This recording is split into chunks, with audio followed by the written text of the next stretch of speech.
Hi friends, I hope you are doing well and enjoying a lot, and I hope you have seen all my videos and enjoying.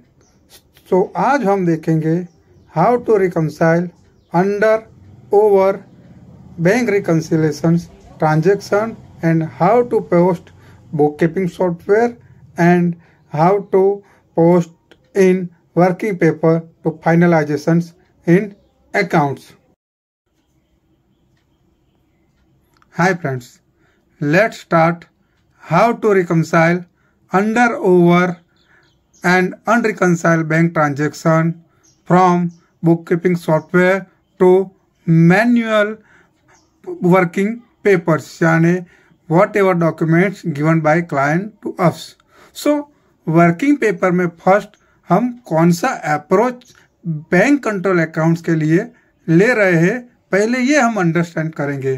देखिए, तो ये है हमारा PTB approach.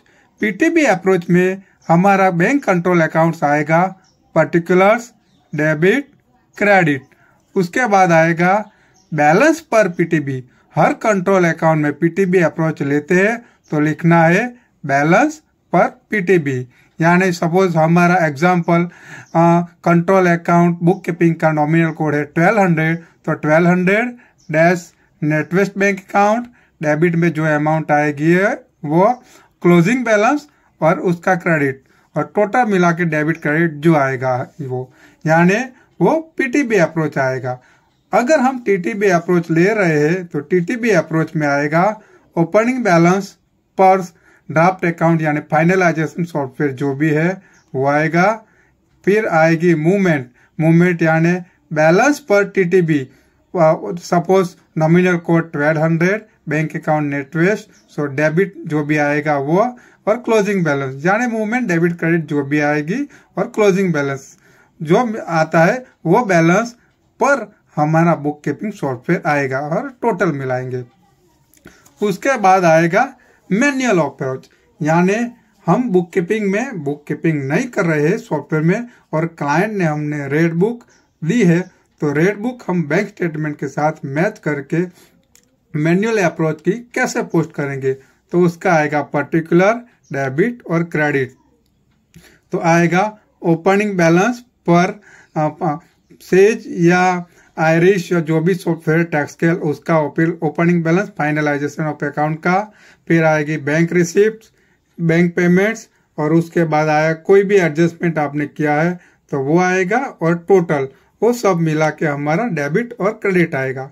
तो ये हमारा any adjustment में, चाहे वो पीटीबी अप्रोच हो, टीटीबी अप्रोच हो या मैनुअल अप्रोच में हो, तो एडजस्टमेंट में क्या आएगा, तो एडजस्टमेंट में आएगा हमारा अंडर, ओवर और अनरिकंसाइल्ड बैंक ट्रांजेक्शन या ओपनिंग बैलेंस एडजस्टमेंट. इसमें से कोई भी ट्रांजेक्शन का एडजस्टमेंट है वो एडजस्टमेंट में हम जर्नल के थ्रू कंट्रोल अकाउंट में पोस्ट करेंगे.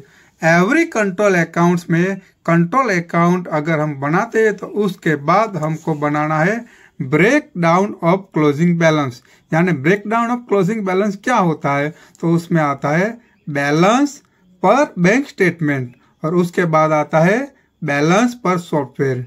जो भी डिफरेंस आता है वो डिफरेंस हम लिखेंगे, अगर डिफरेंस नहीं आता है तो नहीं लिखेंगे. फिर अगर ओपनिंग बैलेंस एडजस्टमेंट तो ओपनिंग बैलेंस एडजस्टमेंट लिखेंगे.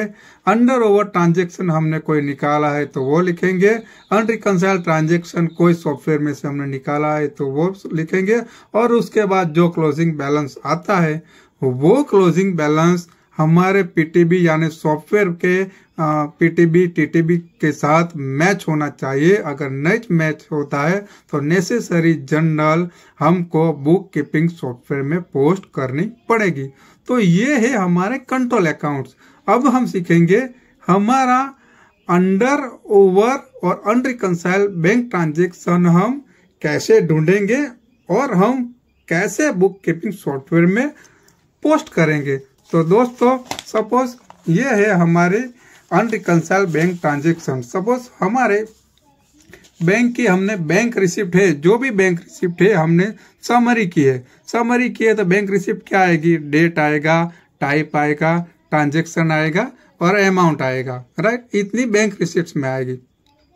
वैसे ही bank cash book bank receipts पे क्या आएगा, यानी क्लाइंट ने जो समरी की है कैश बुक में, तो वो कैश बुक यानी रेड बुक हम उसको बोलेंगे, या सॉफ्ट बुक कीपिंग सॉफ्टवेयर का लेजर जो भी है हमने लेजर निकाला है, तो उसमें से हम निकालेंगे तो वो क्या आएगा, डेट आएगा, डीडी चेक आएगा, इनवॉइस नंबर आएगा, डिस्क्रिप्शन आएगा और अमाउंट आएगा। अभी हम सॉफ्टवेयर के नॉमिनल लेजर या रेड बुक के क्लाइंट की जो रेड बुक है उसके साथ हमारी बैंक समरी यानी बैंक स्टेटमेंट की रिसिप्ट कैसे मैच करेंगे। तो हम सपोज यहाँ दिखते हैं कि बैंक रिसिप्ट फर्स्ट ट्रांजेक्शन है 500 रुपीज, तो मैंने यहाँ लिखा है मैच विथ कैश बुक, यानी कैश बुक में वो कितना लिखा हुआ है।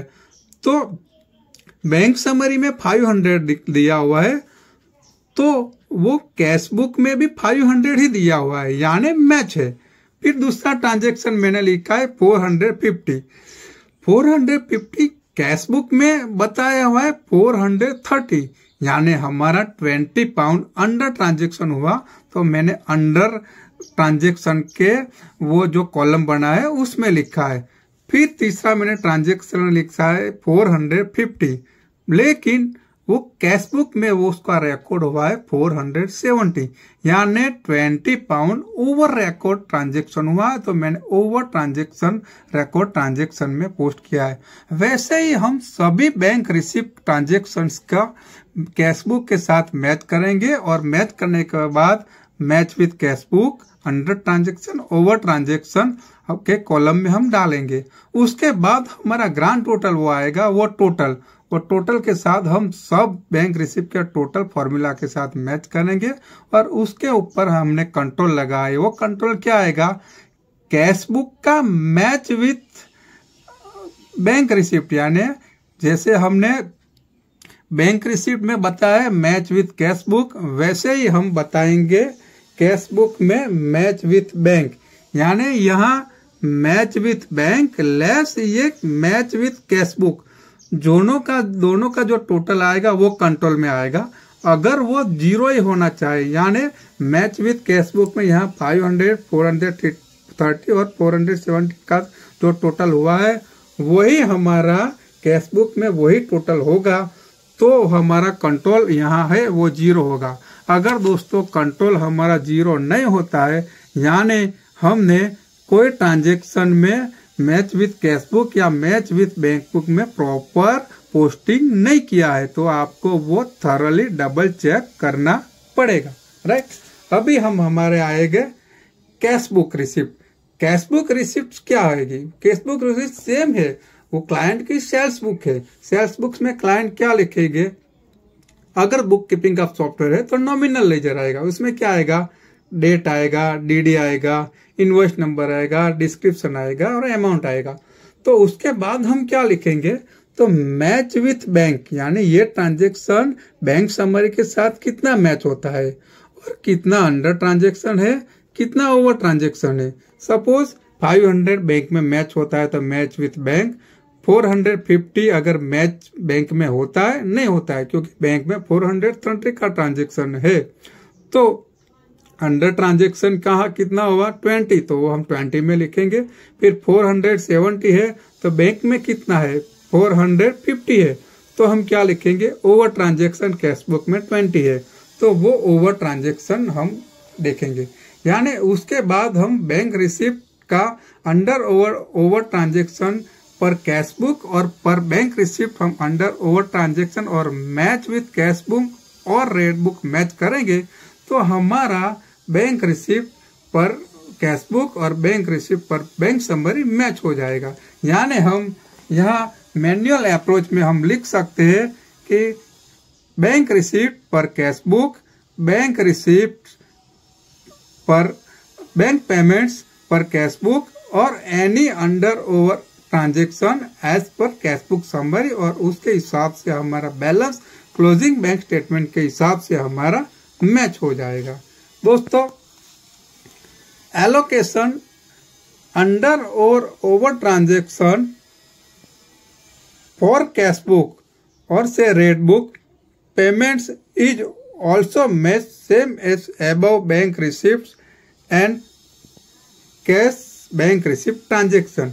यानी जैसे हमने कैश बुक, बैंक रिसिप्ट और बैंक पेमेंट्स का मैच किया है, वैसे ही बैंक पेमेंट्स ऐसे ही हमको मैच करना है। उसके बाद हमारा जो अंडर के ओवर जो भी ट्रांजेक्शन आएगा वो हम कंट्रोल अकाउंट में पोस्ट करेंगे। तो दोस्तों अभी हम देखेंगे बैंक्स, यानी बैंक्स के कंट्रोल अकाउंट्स में क्या क्या आइटम्स आती है। Banks control accounts means any control account. Banks में आता है हमारा करंट अकाउंट्स आता है, सेविंग अकाउंट्स आता है, डिपॉजिट अकाउंट्स आता है, यूरो अकाउंट्स आता है, और any bank account you can use same approach. कोई भी बैंक अकाउंट्स हो, अगर अंडर ओवर ट्रांजेक्शन है तो आपको सेम अप्रोच लेना है। अभी बैंक कोई, अगर आप इंटरव्यू के वक्त जाओ तो कोई आपसे पूछे कि यूके में कौन कौन सी बैंक है, तो आपको ये मिनिमम यूके की स्टैंडर्ड बैंक है, ये बैंक कोई भी बिजनेस बैंक अकाउंट में आएगी तो ये आप का बैंक का नेम दे सकते हैं। यानी वो है Barclays Bank, Cooperative Bank, Halifax Bank of Scotland, HSBC, Lloyds Bank, Metro Bank, NatWest Bank, Royals Bank of Scotland, Standard UK, Standard Chartered etcetera bank you can give answer to your interviewer. और आपको you can take a print on online statement through bank transaction, यानी आप bank statement का online print भी निकाल सकते हो for bank reconciliation purpose. अभी हम सीखेंगे कि कोई भी अगर बुक कीपिंग सॉफ्टवेयर है तो आप वो बैंक के पॉइंट्स कैसे चेक करेंगे।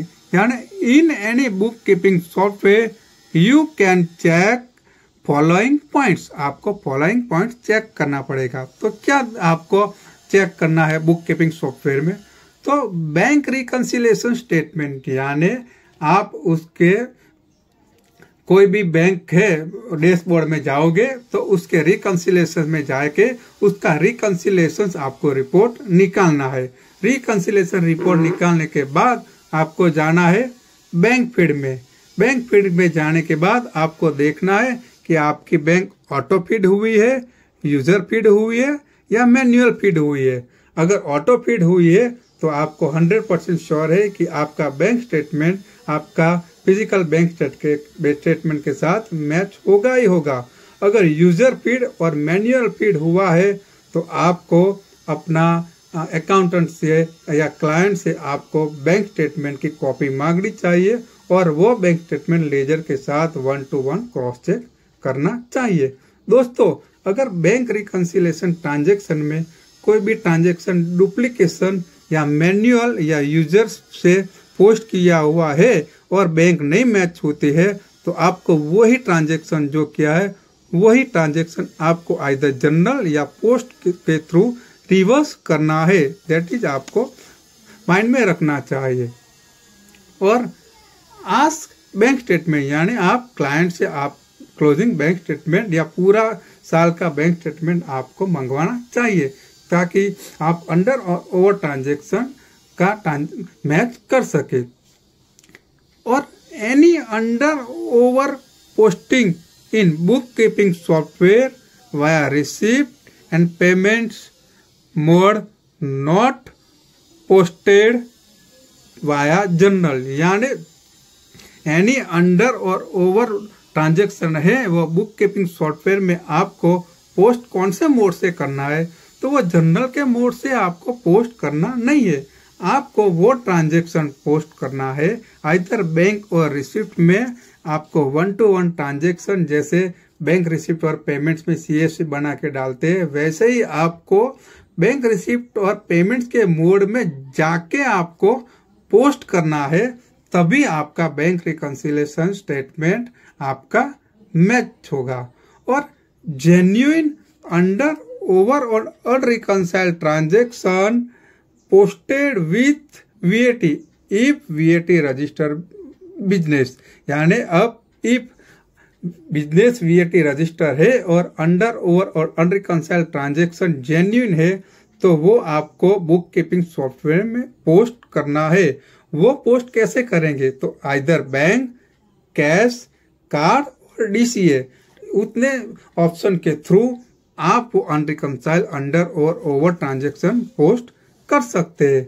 और फॉर वर्किंग पेपर में प्लीज पोस्ट सपोर्टिंग डॉक्यूमेंट्स और लेजर इन वर्किंग पेपर, यानी ये जो भी हमने वर्किंग्स किया है उसका सपोर्टिंग डॉक्यूमेंट्स और लेजर हमको वर्किंग पेपर में अलोंग विथ कंट्रोल अकाउंट आपको पोस्ट करना है। दोस्तों, आपको मेरा वीडियो पसंद आया है तो please like, share and subscribe and click bell icon so you will get notification in all my upcoming videos। दोस्तों, मैं आपके लिए दिल से मेहनत कर रहा हूं तो प्लीज आपके मेरे लिए सब्सक्राइब और जरूर करना और आपको फ्रेंड सर्कल में भी मेरा रेफरेंस जरूर देना, वो भी सब्सक्राइब करे तो मैं आपके लिए और अच्छे वीडियो बना सकूं। मेरा नाम है अशोक परमार, मेरा मोबाइल नंबर है 9427361966। मेरी चैनल का नाम है द अकाउंटिंग गुरु और मेरा ईमेल आईडी है ashokritta1973@gmail.com। मैं लिंक्डइन में भी अशोक परमार के नेम से हूँ। मेरा मोर देन 10,000 फॉलोअर्स लिंक्डइन पे है। फिर इंस्टाग्राम पे the.accountingguru.com पे हूँ। फिर फेसबुक में अशोक परमार के नेम पे हूँ। तो मैं सभी जगह हूँ, तो आप मेरे को प्लीज फॉलो कीजिए, लाइक कीजिए, शेयर कीजिए और मैक्सिमम सब्सक्राइब कीजिए। Thank you. अब मेरा नेक्स्ट वीडियो जो आएगा वो आएगा कंट्रोल अकाउंट्स के बाद जो क्रेडिटर्स कंट्रोल अकाउंट है, लीड शेड्यूल है, वो आएगा, पेरोल का आएगा, वीएटी का आएगा। वैसे 1 बाय 1 कंट्रोल अकाउंट उसको अकाउंट्स में कैसे पोस्ट करेंगे और कैसे मैच करेंगे उसका आएगा। तो please wait until my next video. Thank you for your help and support as always.